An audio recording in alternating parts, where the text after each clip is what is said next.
great to see so many of you here already. My name is Jen Valina. I am the Director of Music and the organist here at Trinity. And I assume you are all here to hear the Meet the Organ talk. So you know why you're here, to experience or learn more about this lovely Continuo organ. Aaron Reichert is here from Taylor & Booty. He is the Vice President and Tonal Director of Taylor & Booty Organ Builders, our wonderful company that built both this organ and the organ behind you upstairs. We are also really blessed to have Aaron in our choir here. He's one of our tenors, so you'll hear him singing in a little bit as well. So here is Aaron to tell us lots of great stuff.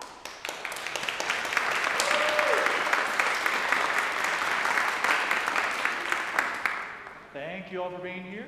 As Jen said, my name is Aaron Reichert, and I have the distinct honor and pleasure of having made the voices and sounds in this organ go and sing to the best of their abilities, and I'm so proud to have had a hand in this and building it, and so proud that it's in my home parish. It's one of just such a pleasure to have it here at home, and I'm going to tell you all about a little bit about the history of what it's supposed to do, a little bit about what we're doing with it in the modern age, and a little tonal tour through the different sounds that you'll hear so that you can hopefully pick them out tonight at the concert.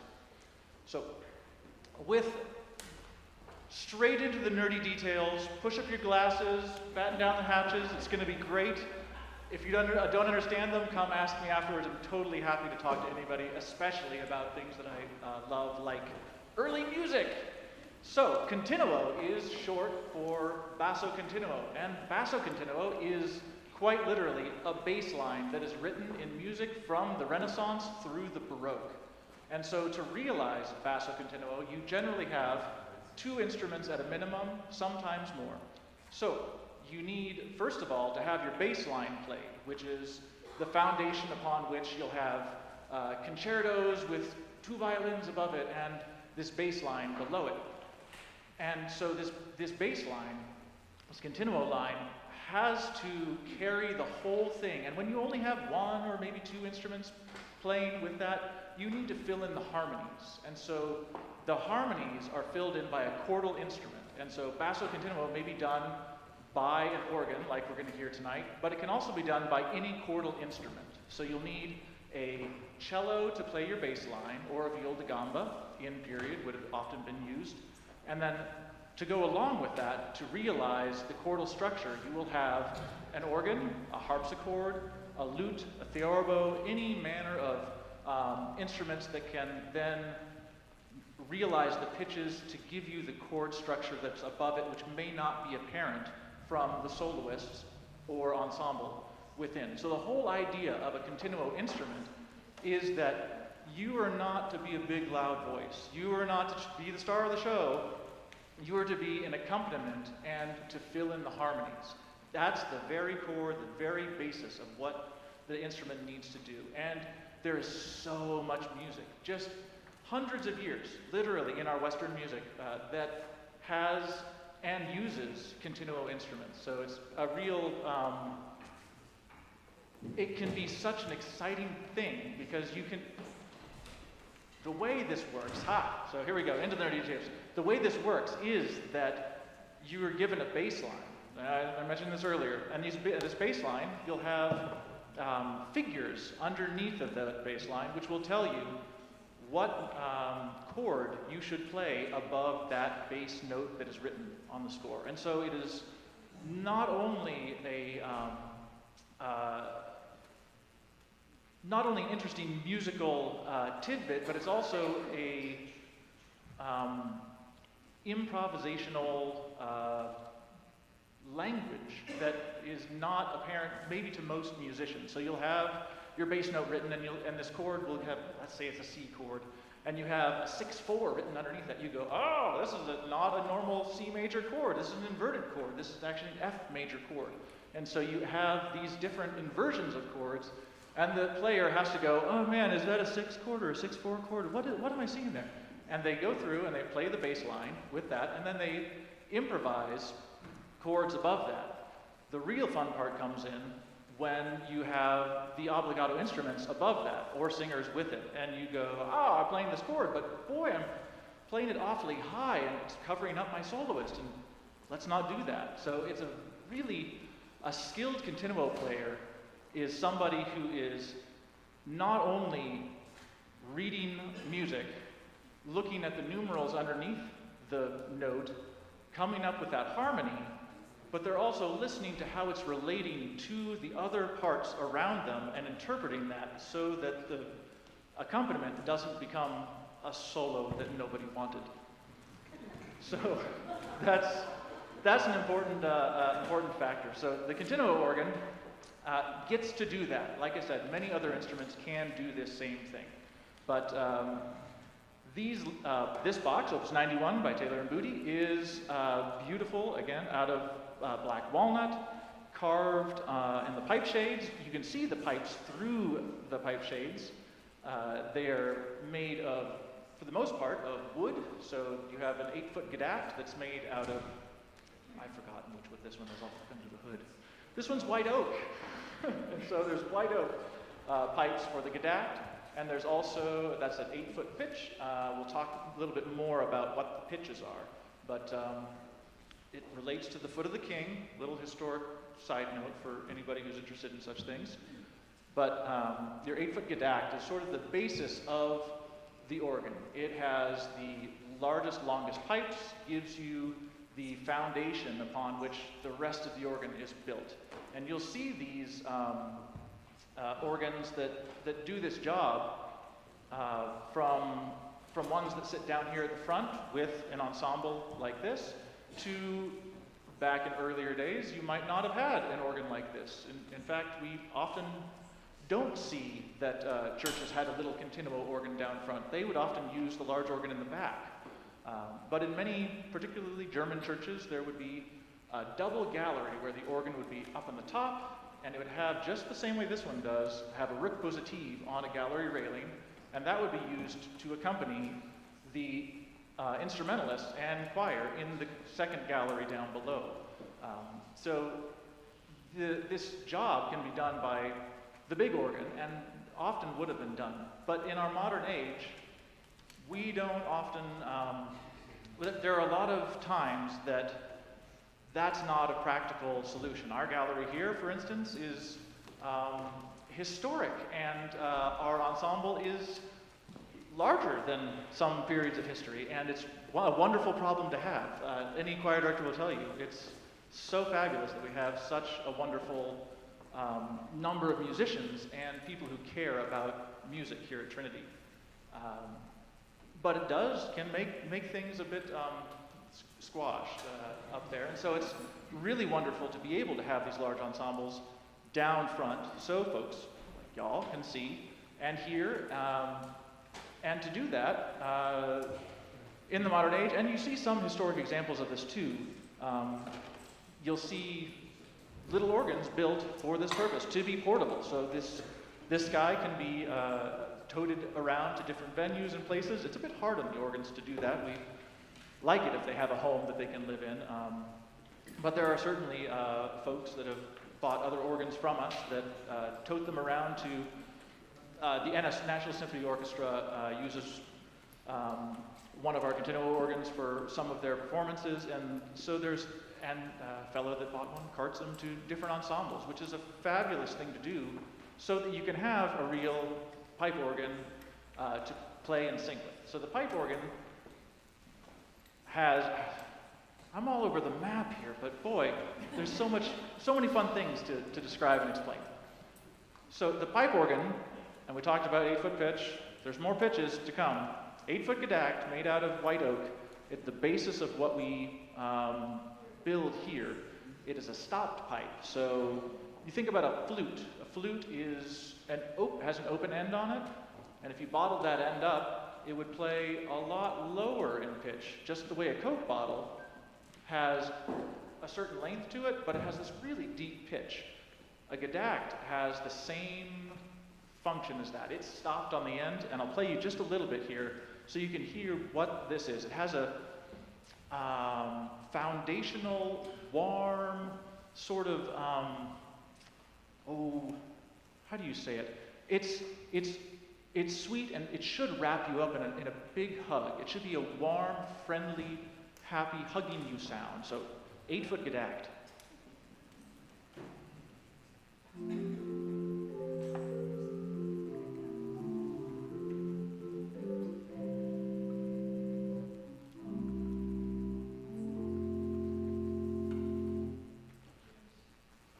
Just sweet and warm and nice, and that can go under everything. It can be, it can accompany a singer. It can help give the foundation to an ensemble. It is the basis for the organ. So this organ has not only the 8-foot gedakt at 8-foot pitch, 8-foot being the pitch that is, yeah, this isn't too many weeks. Never mind. We'll talk about this later. So 8-foot gedakt, we also on this organ have a 8-foot principal that is a treble stop. It goes from middle C up to the top of the keyboard, and you use the 8-foot gedakt in the bass, in the lower 2 octaves of the keyboard. So you'll hear the principal 8-foot. This is such I'm so glad that our early organs didn't have these, but this open principal pipe, so it's not stopped the way the 8-foot gedakt is, but this open principal pipe gives this lyrical singing. The technical details are that the stop pipes miss out a couple of overtones in them, the even overtones in the series. And the principal pipe has all of the overtones in the series that are presented more equally than the gedakt does. So you'll hear this one is sweet and sparkly and has this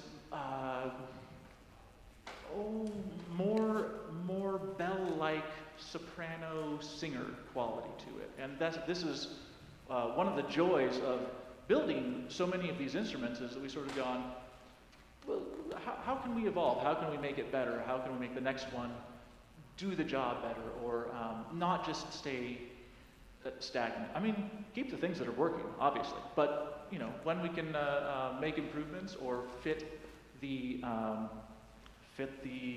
ensembles, volume levels, or say color palette of wood in the room, or any of those different things, we love to be able to customize each instrument to those things. And so this principal 8-foot treble really, I think, does great things for the ensemble.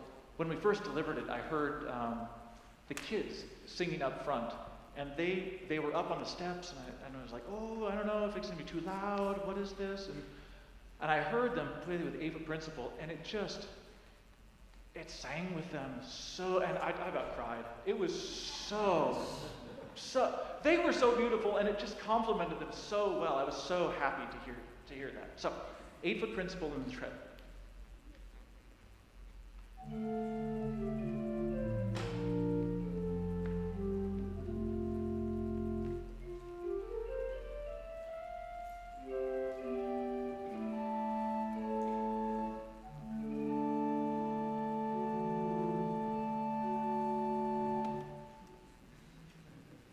My fingers don't quite spread that far. So, beautiful singing, sweet thing on the top. I hope you'll listen for it and hear that one in the concert. I know Joel's using that. And so, as we go on, we have 5 stops in the organ. We've heard 2 of them thus far. The 8-foot gedakt, a warm, luscious thing that helps hold everything together, has that heft to keep things there. This is all at a soft volume level, remember. We're not trying to overpower everybody. We're trying to accompany, build up, and carry them. So the next stop is at 4-foot pitch, and so we'll talk a little bit about the nerdy details here. 8-foot pitch has middle C where you're accustomed to it on the piano. Middle C is right there. But on a 4-foot stop, you might have guessed at this point that if it's half the numeral that the 8-foot stop is, you're going to hear it be half the length, ergo an octave higher. 4-foot pitch. Same key. So you have this 4-foot roar flute, and the roar flute is similar to the gedakt. And the gedakt, again, is a stop pipe like a Coke bottle. The roar flute is like a Coke bottle with a hole drilled in the top of it. And so it's partially open. So you get lots of this warmth and beautiful sound that the gedakt has, but the roar flute then gives you just a little bit of that sparkle that the overtone series of an open pipe, similar to that principle, you get that going on with it. So here's the roar flute 4-foot.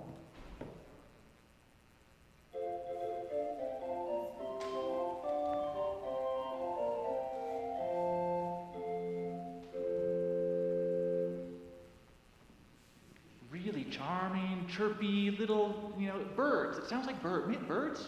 Maybe. Some kinds of birds. These are German birds, I think, because they have a little, if you listen to it, they have a little bit of like an umlaut in their mouth. So I'm pretty sure it's German.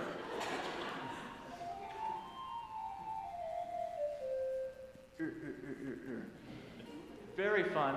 Builds beautifully. So we'll play this with the 8-foot gedacht, and you can hear the two together, and I know for a fact that this is a combination that gets used a lot. So you can listen for that charming little chirpy on top and that warmth of the gedacht down below.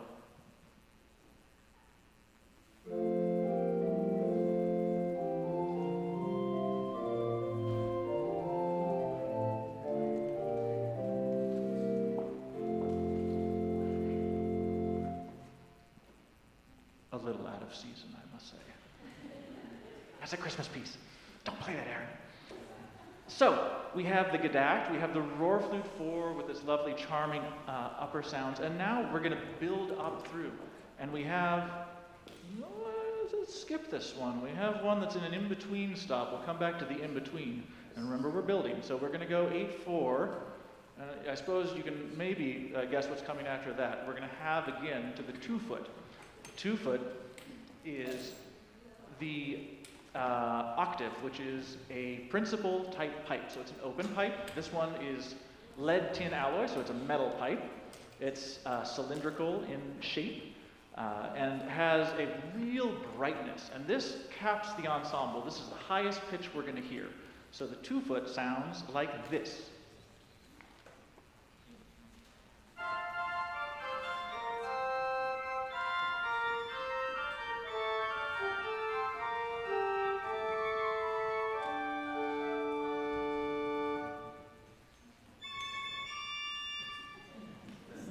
Lots of high brightness, and you need that. You need it to cut through ensembles when you have a larger orchestra or a big choir to go with.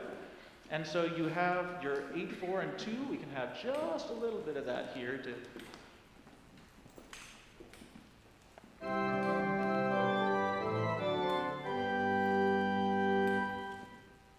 You're starting to hear that organ sound. You might even start to think of... This is what we're doing. We're building. We're having the organ come together. The last stop that I want to talk about is the Nasat 2 2/3 foot. This is not one that's right in the what's going on, Aaron? This is not a half. It's supposed to be a 1 foot, right? We don't have a 1 foot on this organ. You can have those, but we're 2 2/3, so we're a fraction here. And so from your 8-foot pitch, you have your 4 foot, which is 1 octave above. Then you have your 2 2/3 foot, which is 1 octave and a fifth. And so you are going to end up here playing a pitch that is not an octave. You're not going to hear a C. Let's start at the bottom. We have an 8-foot, 4-foot, 2-foot, and then we have a 2 2/3, which is going to pop in between the 4 and the 2. So we'll take the 2-foot off so you can hear a little more clearly. So this one,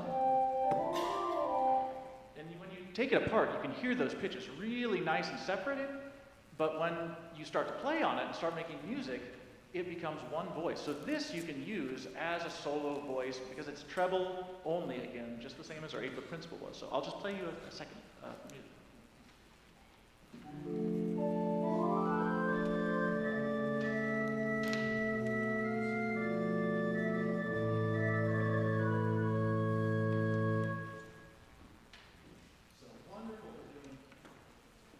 You're still here we go. Wonderful for doing Iberian music from the Baroque era. It's an excellent thing. It also goes into the tutti, the whole ensemble, and plays and is your makes the whole thing have a robustness and a bigness. So we'll just play one big chord here, and you'll hear the whole thing, 8 all the way up through the 2 2/3 and 2 foot. So here's all she's got.